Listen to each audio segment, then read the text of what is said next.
Welcome to the second in a series of journeys to explain something of the historic landscape of Asby Parish in the county of Cumbria. What follows is not a quick dash through and across centuries. It's deliberately detailed and slow-paced. We hope it will help you to make your own slow and detailed engagement with a many-layered landscape. This first screen is to help you get a sense of where Asby is. Marked by a yellow pin, we see it in the context of northern England. We'll move a little closer. We're about 5 miles south of the town of Appleby in Westmoreland in the county of Cumbria. In August 2016, the parish of Asby was incorporated into the Yorkshire Dales National Park as part of the Westmoreland Dales. Today we're going to fly around a route which you can follow as a walk around the village of Great Asby, where the parish church, St. Peter's, is located. You can see that church, top centre of the screen, in a village which is towards the northern end of what is quite a large parish of 8,500 acres, getting on for 3,500 hectares. I've marked up some of the places around the parish, but the main feature here, coloured red, is the boundary of Asby Parish, and within that encompassing boundary, also coloured red, boundaries of 3 medieval manors. Their names are in white font: Asby Winderwath, Asby Coatsford, and Asby Little or Little Asby. We don't yet know exactly when these 3 manors acquired their separate identities, following the division of what was probably once a single manor. To the west, or at the left of your screen, just below Gaythorne Hall, you can see a limb of land that used to be part of the ancient ecclesiastical parish of Asby until 1935, when it was incorporated in the neighbouring parish of Crosby Ravensworth. This land would have been part of the manor of Asby Winderwath in the 12th century. It was one of 3 contiguous parcels of land granted in the 13th century to the medieval hospital of St. Peter, later St. Leonard, at York. These lands, together, formed a new manor of Gaythorne. Let's take a closer look at the village of Great Asby and, literally, get an overview before we begin our journey around it. I've marked as a red line running across your screen the boundary between the manors of Asby Winderwath and Asby Coatsford. As you can see, it follows more or less the line of Asby Beck, which flows through the village. Winderwath Manor lay to the left of the red line, Coatsford to the right. The village consists principally of 2 lines of houses which face each other across the beck. Some relatively narrow surviving segments of village green also lie on each side of the beck, between the 2 housing compartments. There's a reasonable degree of consensus amongst landscape historians that Great Asby is an example of what are generally termed planned villages, laid out after William Rufus, son of William the Conqueror, established Norman control over this part of northwest England in 1092. So the basic bone structure, so to speak, of the village may date from the very late 11th or, more likely, the 12th century. Farmsteads were established on the house-tops in the village, and it seems likely that long, narrow enclosures or crofts were laid out behind each of the tofts or farmsteads, or they may have been created soon after the building of the farmsteads through early enclosure of parts of the communally farmed open fields or town fields. Wider crofts and some gaps between the farmsteads may indicate where some original house sites have not survived, or where farmstead sites may have been combined. You can see the pattern of crofts particularly clearly on the south side of the village, in what was the manor of Asby Coatsford. Here you see them on the south side of the beck, and similar evidence can also be seen on the north side of the beck, in the manor of Asby Winderwath. Beyond these crofts would have lain strips of arable and meadowland, in a number of common fields, or town fields as they were often known in this part of northwest England. Tenants of the manor would have held a number of these strips, spread across the fields. Some strips, sometimes referred to as core arable, may, as we noted a short while ago, have been enclosed at an early date to form long crofts immediately behind the shorter crofts adjoining the tofts or house plots. These Windowath crofts may be examples of this development, and you can see more on the Coatsford side of the beck. Here they are, and remember that long crofts were probably preferred because it meant that the heavy ox-drawn ploughs had to be turned less often. Gradually, perhaps from as early as the 16th century, strips across the communally cultivated town fields began to be consolidated and enclosed to form individual farm holdings. However, these would not have been ring-fenced farms. Later, areas of open common grazing surrounding the arable and meadowland, further away from the village and not visible on our screen, were also enclosed and passed into individual or group tenancy or ownership. Some new farmsteads outside the village may have been created during this period, perhaps building on sites which had previously been used seasonally for summer grazing. Something of the shape and structure of the earlier agricultural landscape can still be identified here in and around the village.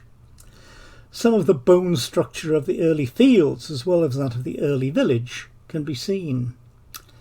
Indeed, one regional historian, David Johnson, offers the view that the preservation of the medieval landscape within the present-day landscape around Great Asby is one of the two most impressive examples in the former county of Westmoreland. The other is at Moors Meben.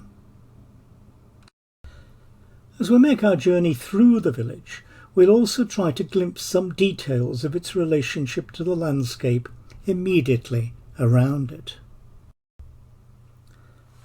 On this journey, of course, we'll see some newer house and building plots, which have been added to the original village layout and farmstead sites.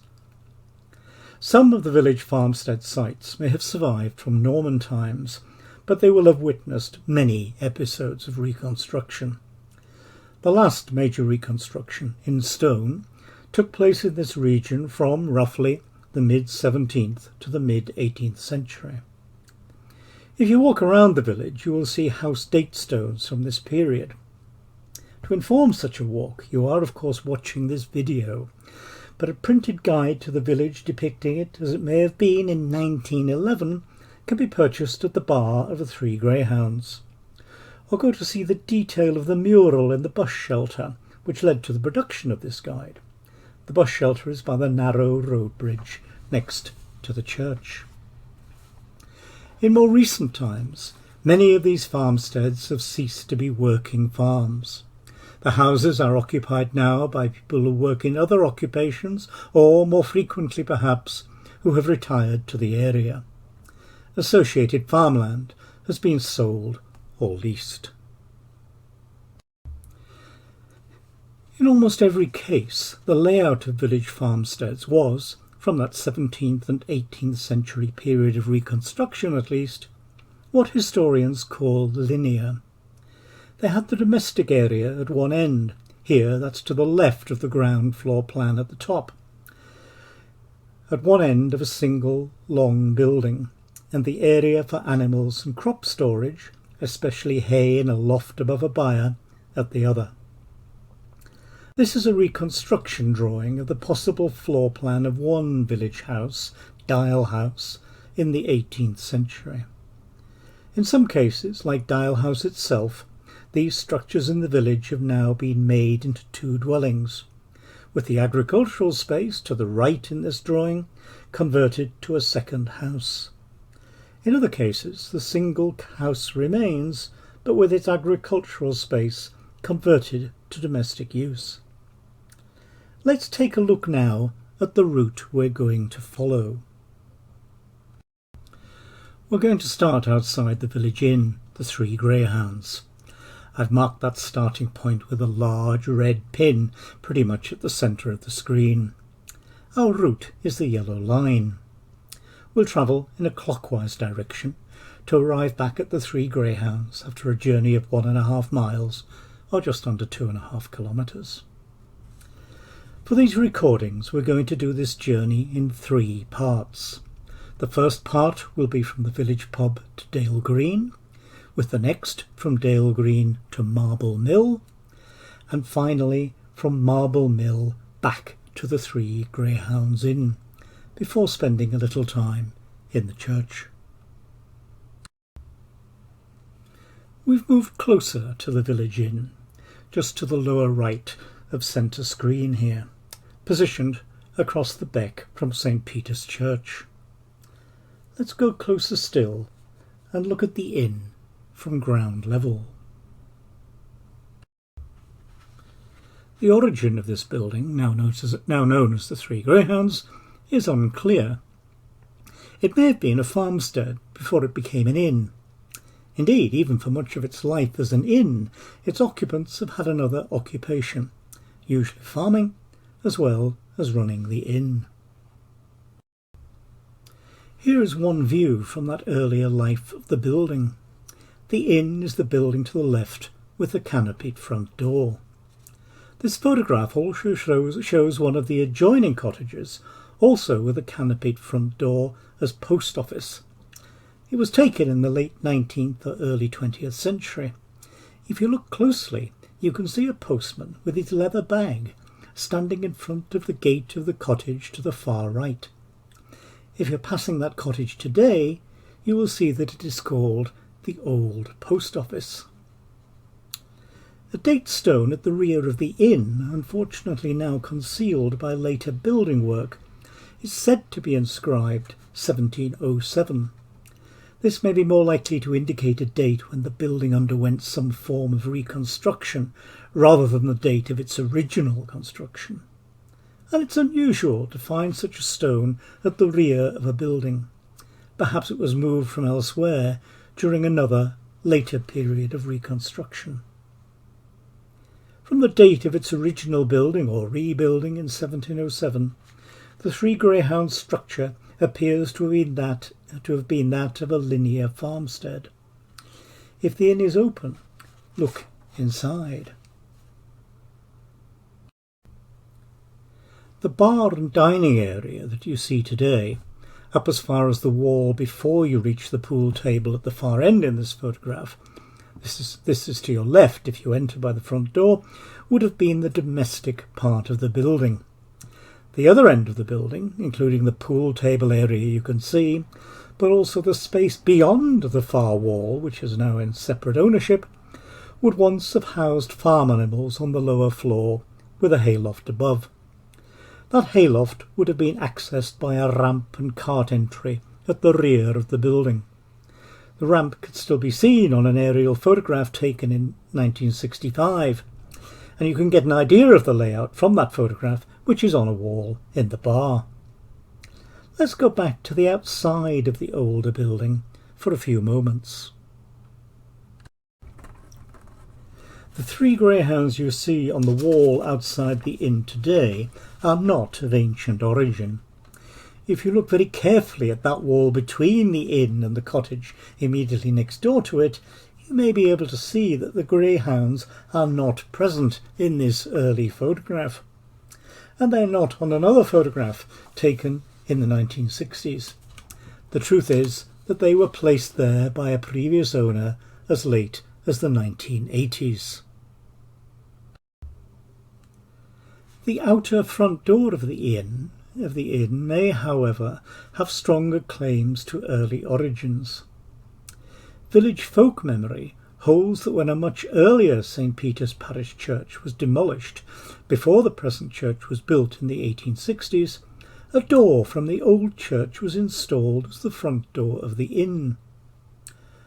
One house in the village has some internal oak panelling that was probably constructed from 17th century box pews taken from the old church.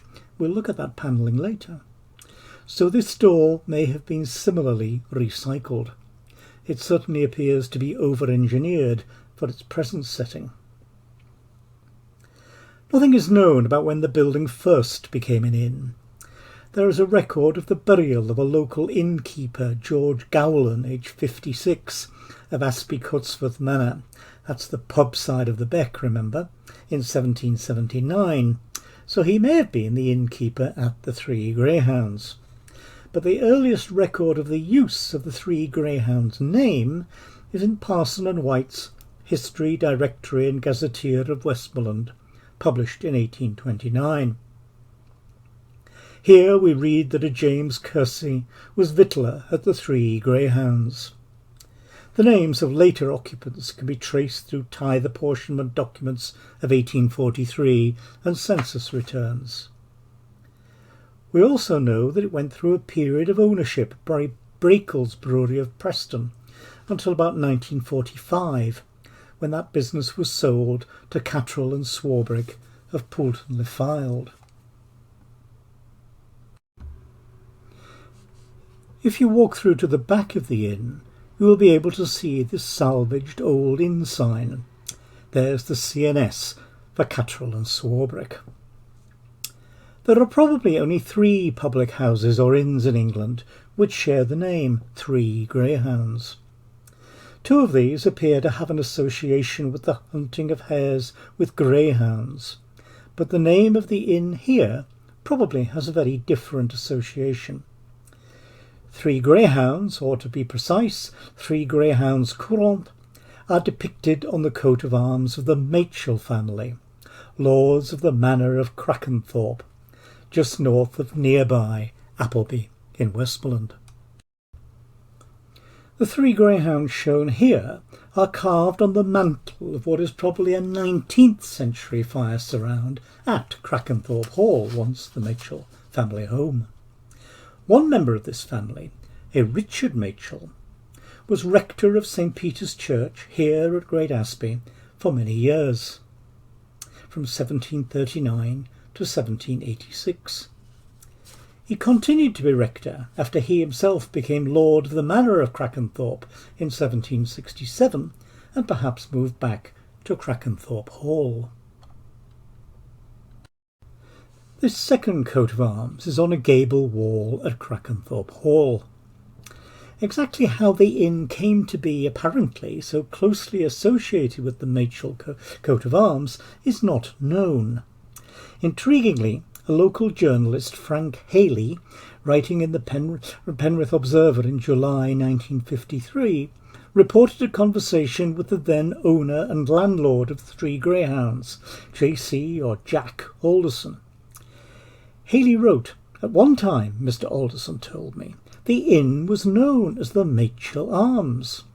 If this is correct, it can only be assumed that this must have been at a date earlier than 1829, when, as we noted a few moments ago, we find it named as the Three Greyhounds in a county directory. Unfortunately, it hasn't been possible to find any documentary evidence to support Jack Alderson's story about the Machell Arms. One possibility is that Machell may have established an inn in an existing building. The alterations involved might explain how that 1707 date stone came to be at the back of the building. Or perhaps Machell continued an already established inn. There's some evidence that rectors of parishes were sometimes involved in ownership of inns in parishes where they served. This was true of Dufton, also close to Appleby and to Crackenthorpe, as it happens, in the 19th century. The position of the Three Greyhounds Inn in relation to the rectory may offer a clue as to its origins. The names of the key buildings are in white font, more or less, at the centre of the screen. It seems likely that the inn is on what was once glebe land which was to help provide income for the church. A neighbouring plot to the inn, you can see it labelled in yellow font to the right of the rectory, was definitely glebeland, although it has had a new house built on the roadside end of it since the date of this Google Earth image. So the Three Greyhounds may have been built on land at the head of one of his glebe closes by the rector Richard Machell, or even by one of his predecessors. It was not uncommon for the coat of arms of an owner to be displayed on a building, and if that was the case here with Machel, then it may be the origin of the name the Machel Arms, which landlord Jack Alderson was recalling in 1953. And despite the appearance of the name Three Greyhounds in that directory of 1829, perhaps both that name and the Machel Arms survived alongside each other as names used by villagers. To the west of the inn, just to the left as we're looking at it from here, we find a footpath that leads down by the side of the rectory. This footpath is known as the Priest's Path. The name may derive from occasions when it was a trackway taken by the parish priest of St. Peter's on his way to the chantry chapel of St. Leonard in Little Asby, a little over 2 miles across country. Or when the priest of that chantry chapel came to St. Peter's to assist at busy times, such as Eastertide. Little or nothing of this chantry chapel at Little Asby, said to have been endowed in 1298, remains above ground. Chantries fell into disuse after the Reformation in the 16th century. But this trackway may have also had another use. Fields behind the rectory have straightforwardly descriptive names like Highcroft and Lowcroft, or occasionally include a surname element such as Rudcroft. It's there, just above the centre of the image. Crofts, if you remember, are the narrow rectangular enclosures laid out behind the tofts or farmstead sites, or alternatively they were, as I said earlier, what is sometimes called core arable, enclosed at an early date from the common fields or town fields.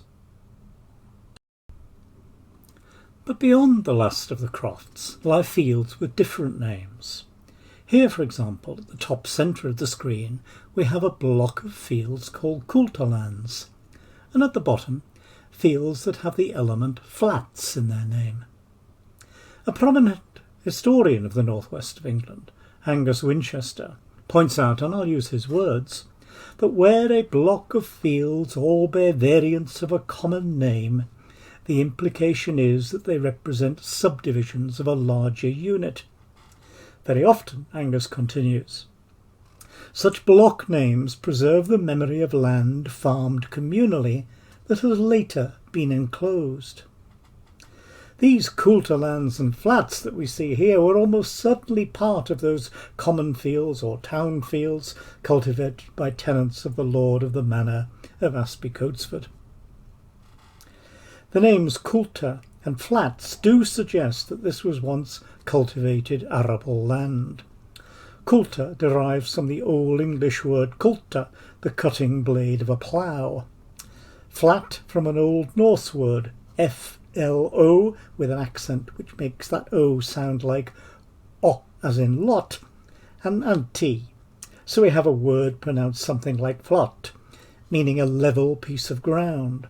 But eventually, in Middle English, it came to mean a specific unit of cultivation. So the footpath, the trackway called the Priest's Path, may also have been one of the routes out to the cultivated fields from the village farmsteads, taken by the ploughs and plough teams of medieval farmers.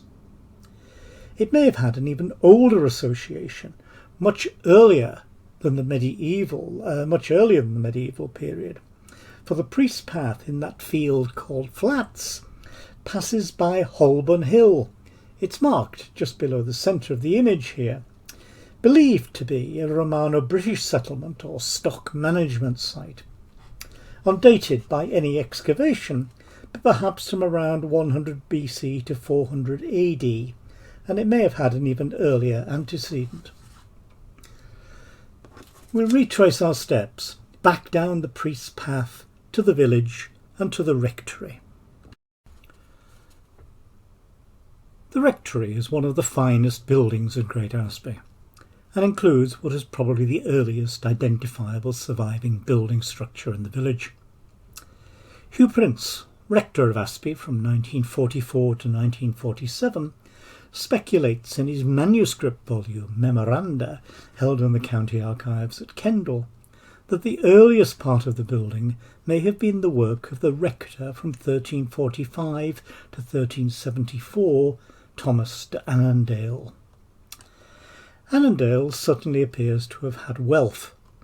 At his death in 1374 he left 50 marks, present-day value roughly £30,000, to Asby Parish, and twice that amount to the city of Newcastle upon Tyne.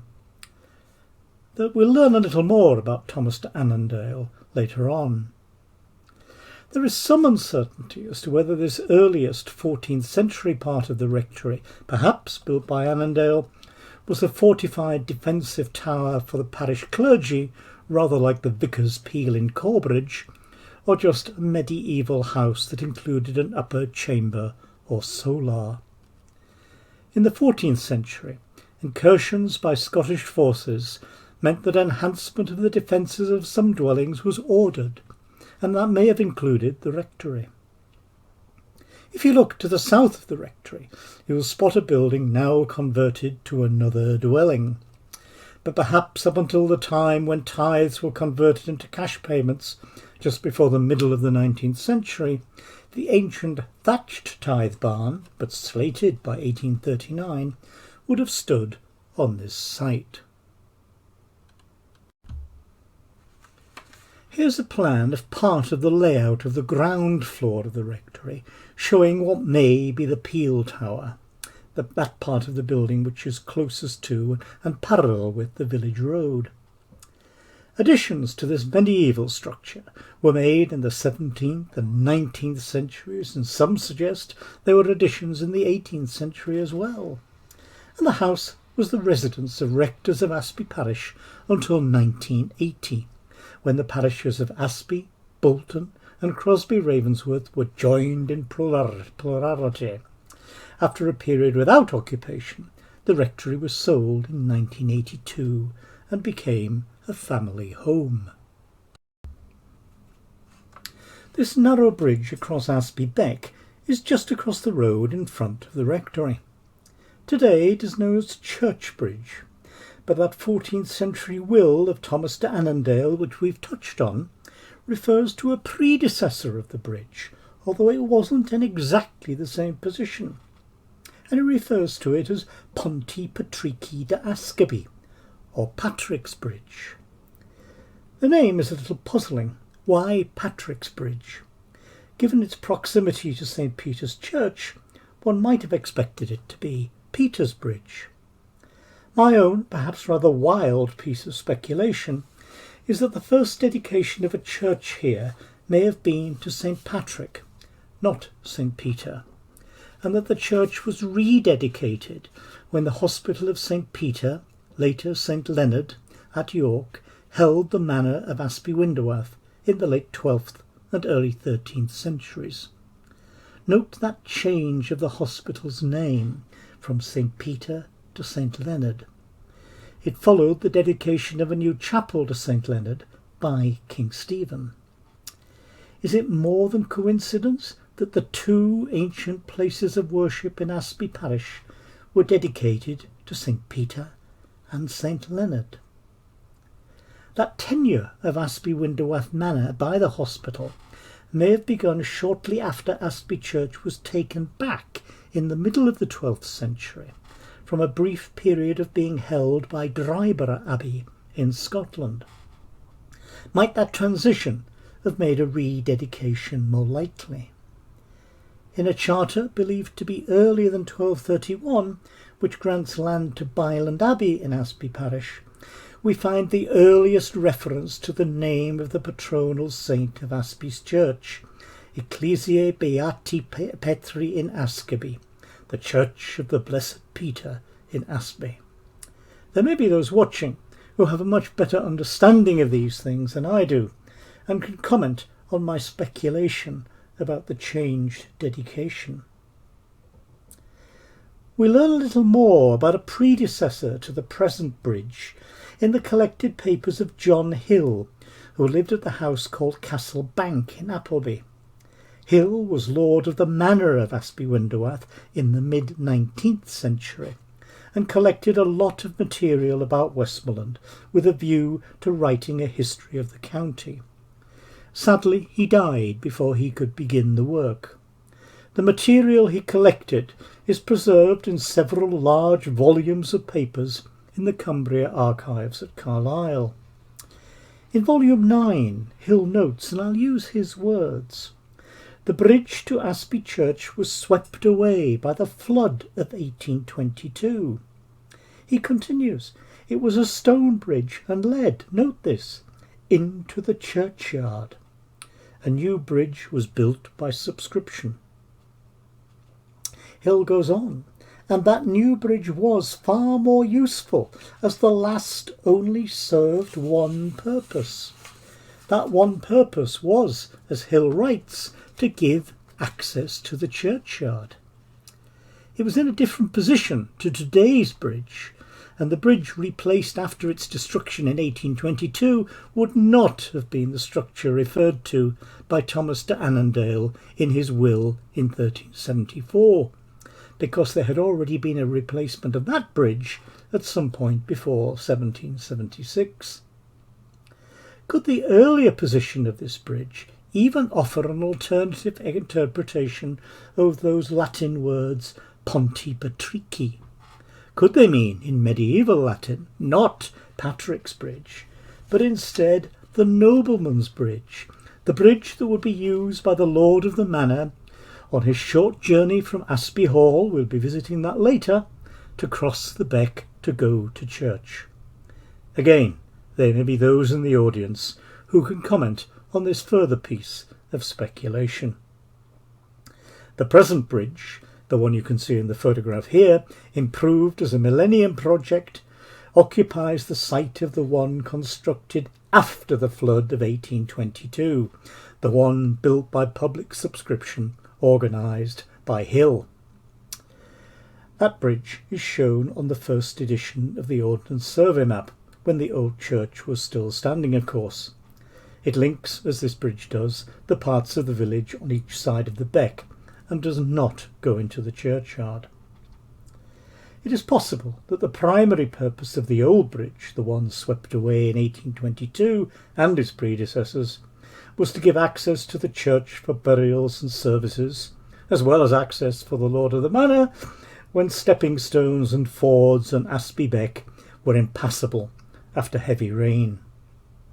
Is there any sign at all of that bridge swept away in 1822? Perhaps there is. If we move a little way to the east from the present bridge, to the point marked with a red pin just below the church and above the Three Greyhounds Inn at top centre, then look across the beck to the church wall, there is some evidence, although I regret to say it is not clear in this photograph, that the ground rises slightly on each bank. Could these be the remains or the remnants of the old bridge heads for that bridge into the churchyard? Of course, there must have been a great deal of disturbance of this area during the demolition and rebuilding of the church in the 7th decade of the 19th century, and what I believe I can see can just be wishful thinking. The point we've just looked across the beck to see would have been right at the edge of the churchyard boundary until 1866, when the new church was built. An additional triangle of land with the boundary running from here up to the Lich Gate and then along a new wall running down to and along the north side of the beck was enclosed and added to the churchyard in that year. The old bridge to the churchyard would have been located at the right-hand edge of the base of this right-angled triangle. Here is another bridge, surviving in a very similar position to that which once stood in Great Asby. This one is near the church of St. Lawrence in the nearby village of Crosby Ravensworth. and it gives access across Dale Banksbeck to the south door of the church. Next to the rectory, just below centre left of the screen, is a house known as Green Head. This name probably derives very simply from its position at the head or end of an area of village green. As you can see, some of that green remains just across the road from Green Head. At ground level in this snowy scene, we can see that this is a building which appears to have the linear structure of a farmhouse with byre, stable and hayloft attached at the far end. All are now given over to domestic use, with one part now a separate dwelling called Green Head Barn. It appears to retain the outline of what would have been a porch at the cart entry to that barn. That's at the right of the structure. But a photograph from the 1990s shows us that part of the building was just an outshot, and that the arch of the cart entry lay on the far side of it.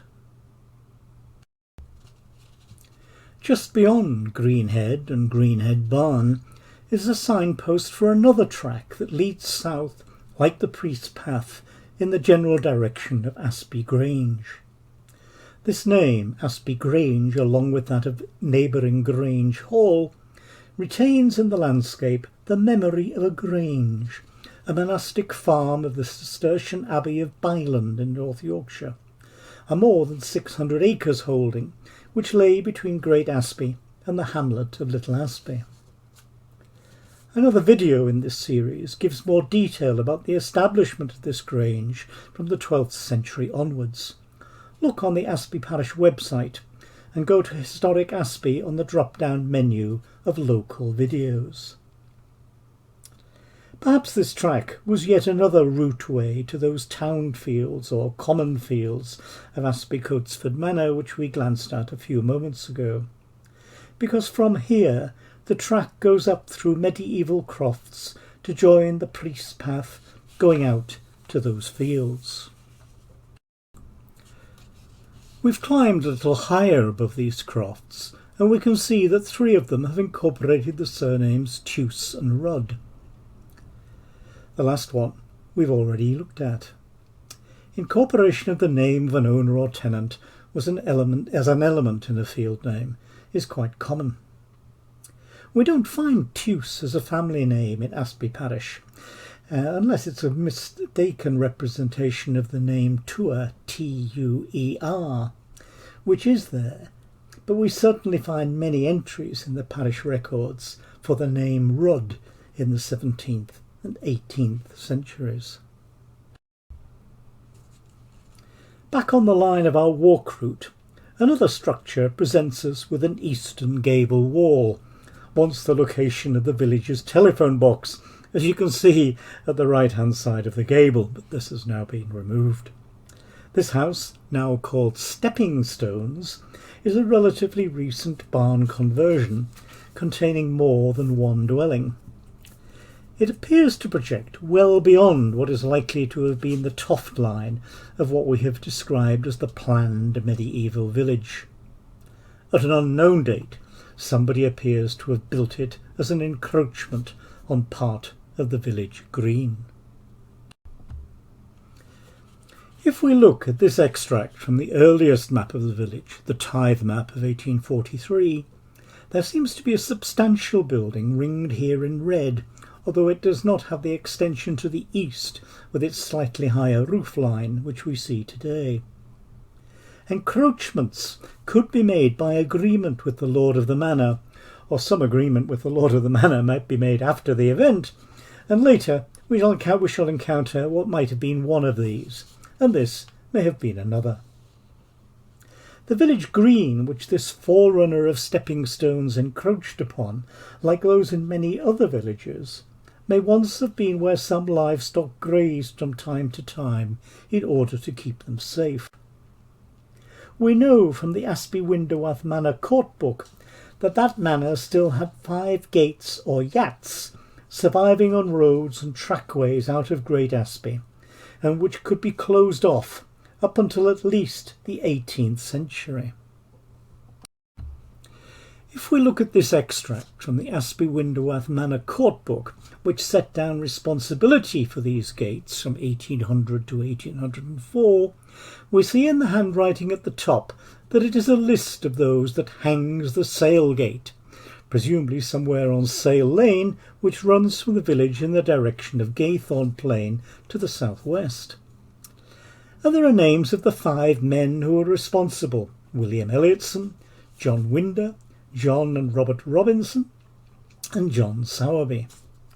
Then, just below midway, a reference to Town Head Gate, and at the bottom the beginning of a list of names of those that hangs Winder Gate, probably close to where Winder Barn is today, near the beginning of Sale Lane, all that remains of Winder Hall.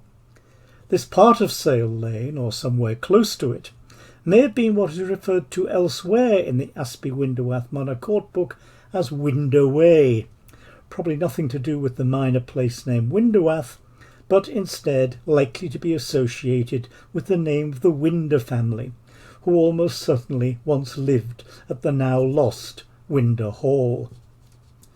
Other gates were hags, probably close to a group of fields near the east end of the village, which had that name. We'll look at those later. And St. Thomas, perhaps close to the site of St. Thomas's Well, which we'll also visit much later in part 3 of our walk. One function, perhaps the primary function of the gates, was to stop livestock coming back from the open fell at the time of the year when crops were growing nearer to the village. But the purpose, at other times, may have been to prevent livestock leaving the safety of the village green. As time went on, the use of the green for grazing or protection would have become less important, and some of it could be given over to the construction of houses and agricultural buildings, sometimes called encroachments on what had been common land. Stepping stones may have been such an encroachment.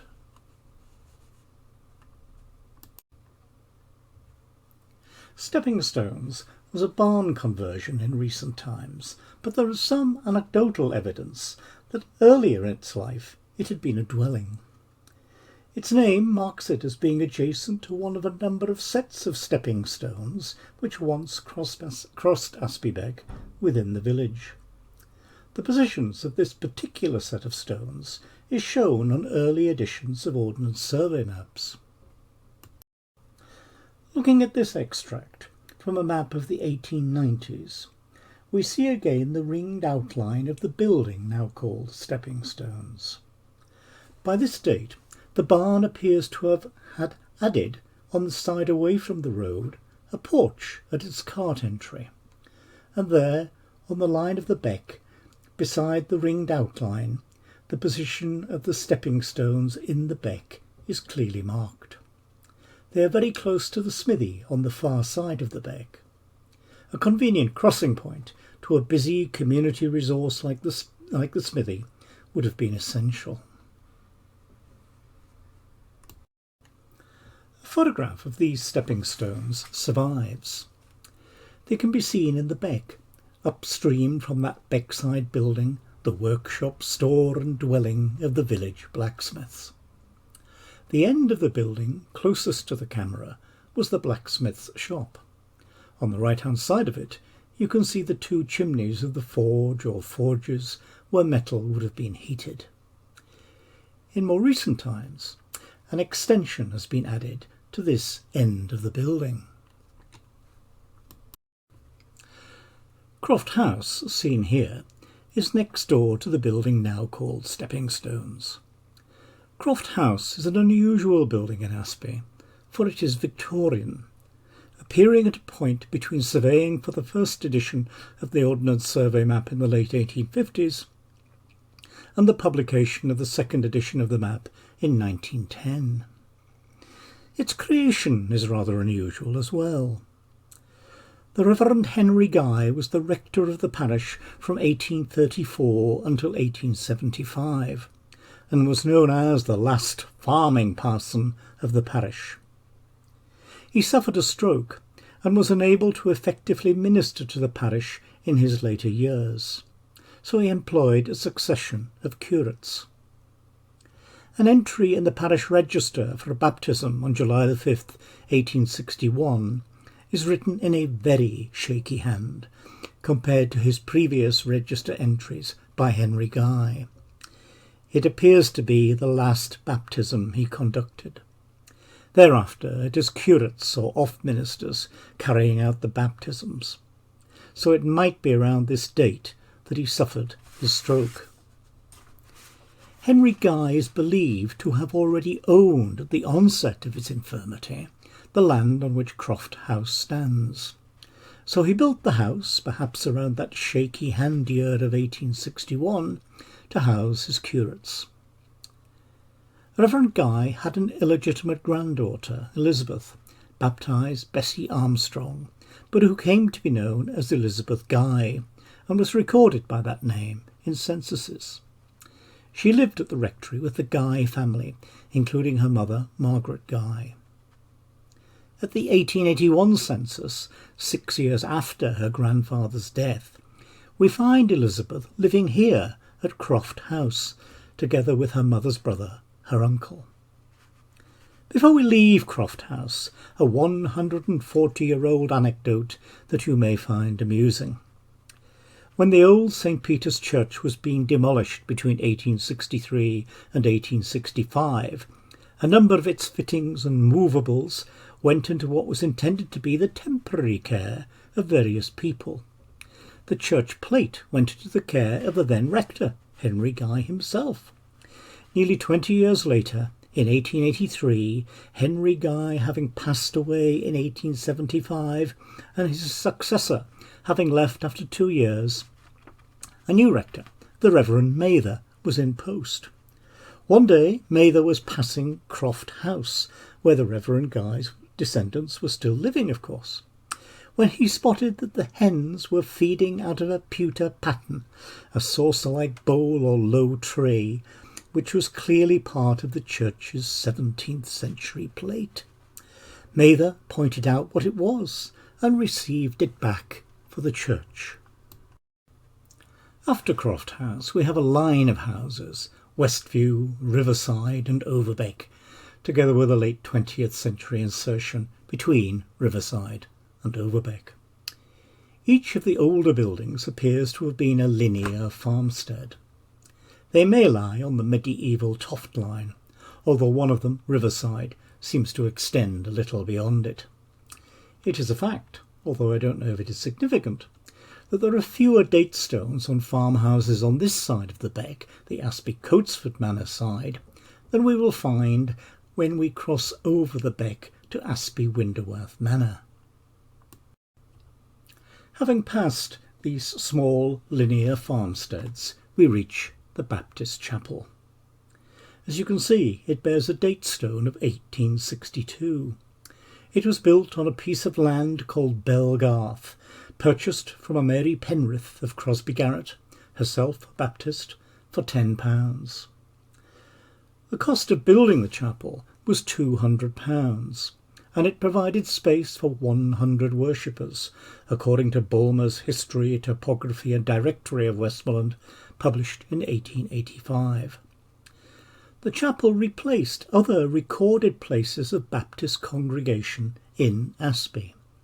Each was in a private house, one in Great Asby itself. The second was at the farmstead of Upper Wygill Head, 2 miles southeast of the village, and constituted in 1840.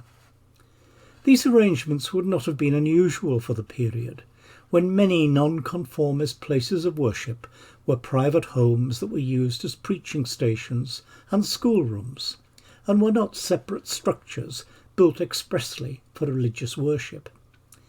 Inside this chapel there is a memorial. It commemorates 2 Asby men, Thomas Kipling and John Austin, former pupils of the Sunday school that was held in this chapel, and who died in World War I. John Austin worked close by, in a shop that used to be at the left end of a row of cottages, now called North View. We'll look at them in a few moments. For now, we'll walk on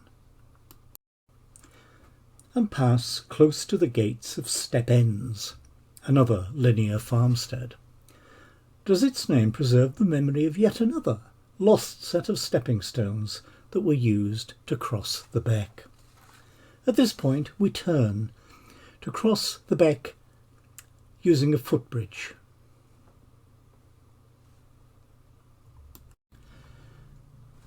As we do so, we cross the ancient boundary between the medieval manor of Asby Coatsford and the manor of Asby Winderworth.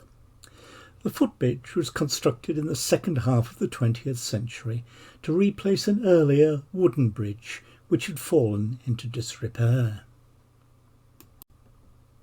In this photograph from a local newspaper of the time, we can see the footbridge being lifted into position by a large crane parked on the road beside the beck. You can see the crane just left of centre of the photograph, with its jib and hook lifting the footbridge which has been lying across the dry bed of the beck. We've now crossed the footbridge. You can just see its railings at the left of the photograph, and we've turned to look back at the bank of the beck on the Coatsford side. There we see these rows of concrete cylinders built into the bank to help prevent erosion. Their original purpose is seen by some as objects made for use as tank defences in the event of invasion in World War II. Others say they were simply used by the Home Guard for setting up roadblocks during that same conflict. Whatever their purpose, they probably date from a period of wartime army occupation of a farm to the west of the village, Whitestones, when Asby Scar was used as a gunnery training area. Now we're going to move westwards, only 50 yards or so, to cross a small road bridge which goes over the water of Dale Beck, immediately before that water flows into Asby Beck. We'll pause on grass beside the road here. It's part of an area called Dale Green. You can see its name at the centre of the screen. If we look up the road going out of the village towards Gaythorne Plain, and then turn slightly to our left to gaze beyond a wooden footbridge, we see the tree-lined lower reaches of Asby Gill running more or less southwest. Further up this gill, you can see evidence of a limestone gorge through which probably flowed a once very much wider post-glacial Asby Beck. Now, the narrow beck in this wider valley is what geologists call an underfit stream or misfit stream. Another video in this series explores this part of the parish landscape and some aspects of its geology.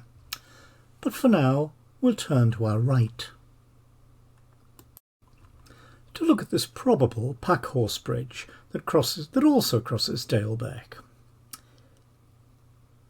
It is sometimes known locally as the Roman Bridge, but it probably dates from the 17th century. Although there was once a ford here, where a bridge now carries the tarmacked road over Dale Beck, the existence of this packhorse bridge close to it may indicate that the ford could not always be safely crossed by animals bearing valuable loads. Now we're going to fly northwards along the line of Dale Beck beyond this packhorse bridge. The land we're now above would, almost certainly, once have been an outgang or driftway, along which livestock would have made their way to and from manorial open summer grazing on Asby Winderworth Common. Indeed, in documents and maps associated with the enclosure of an area called Asby Winderworth High Intake in 1849, this place is called Asby Outgang. At the left of the screen, you can see that it was called, and is still called by some, rakes.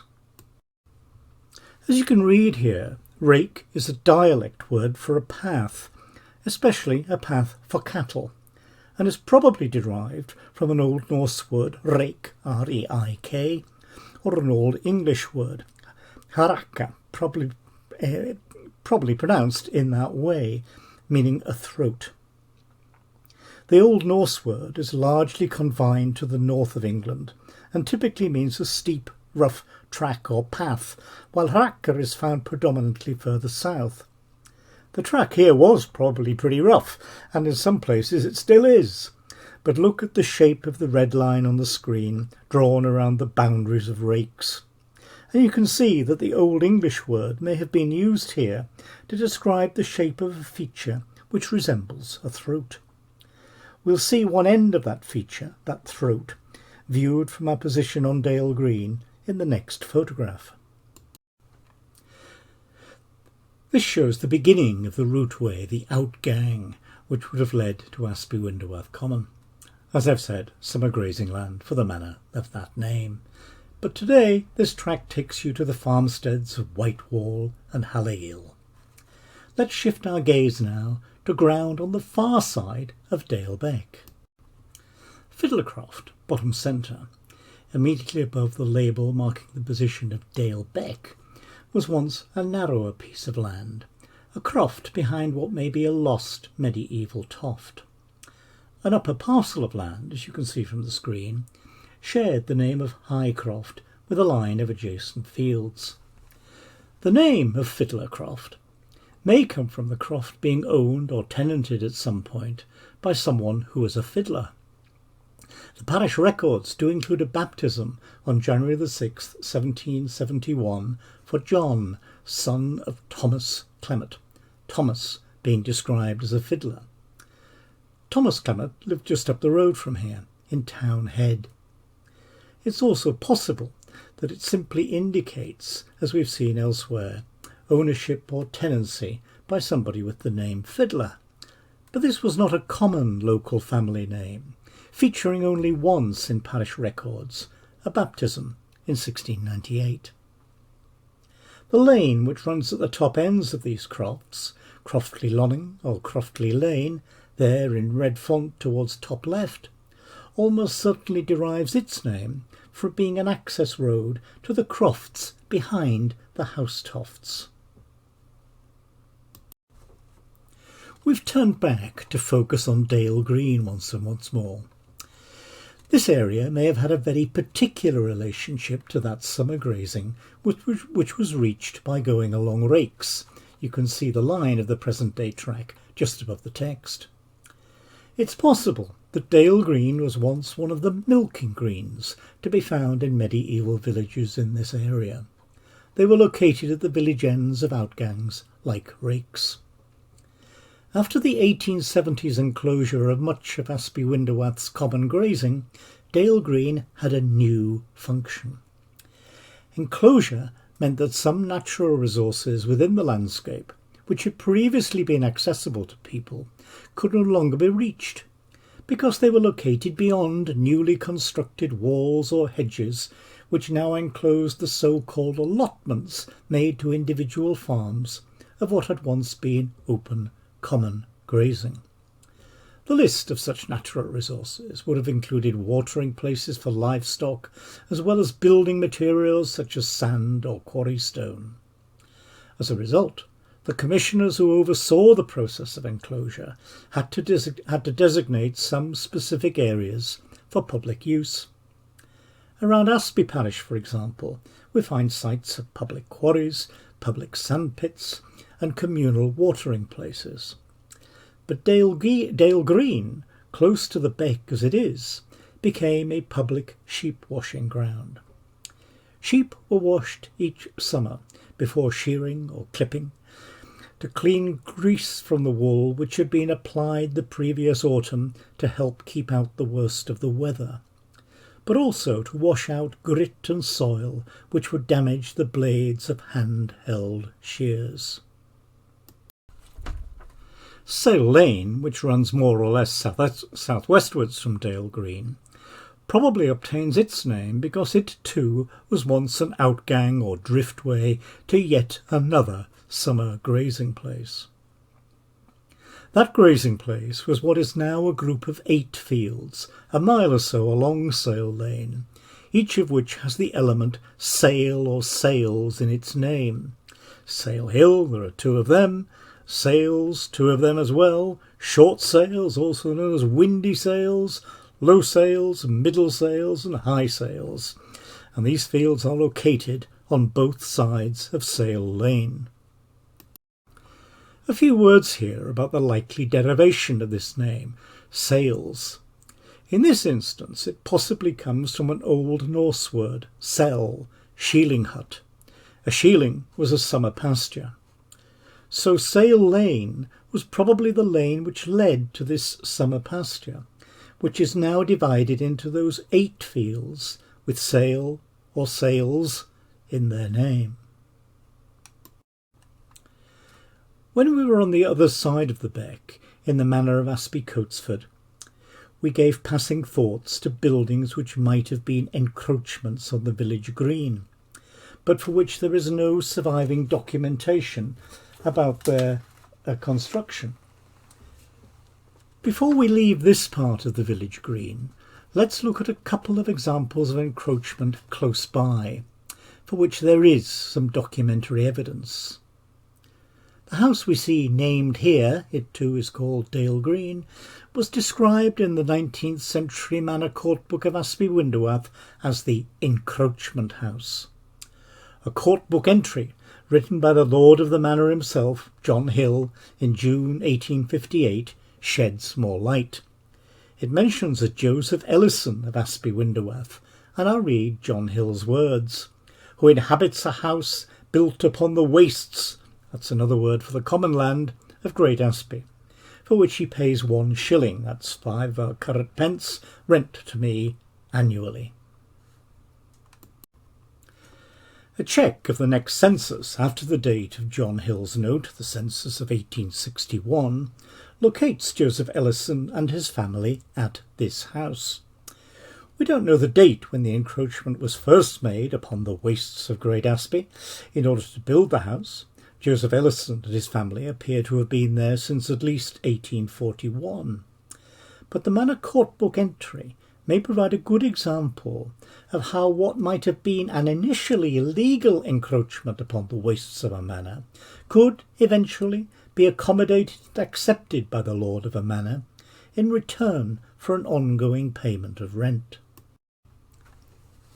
A very different process of encroachment is to be found in land obtained for the gardens of this row of cottages, once known as Mounsey's cottages, now called North View, on the western side of Dale Green. Those gardens are immediately in front of the row of cottages. The garden area closer still to the camera was enclosed later for a different purpose, but more on that in a moment. This encroachment upon the green for the Mounsey cottages gardens was negotiated and recorded.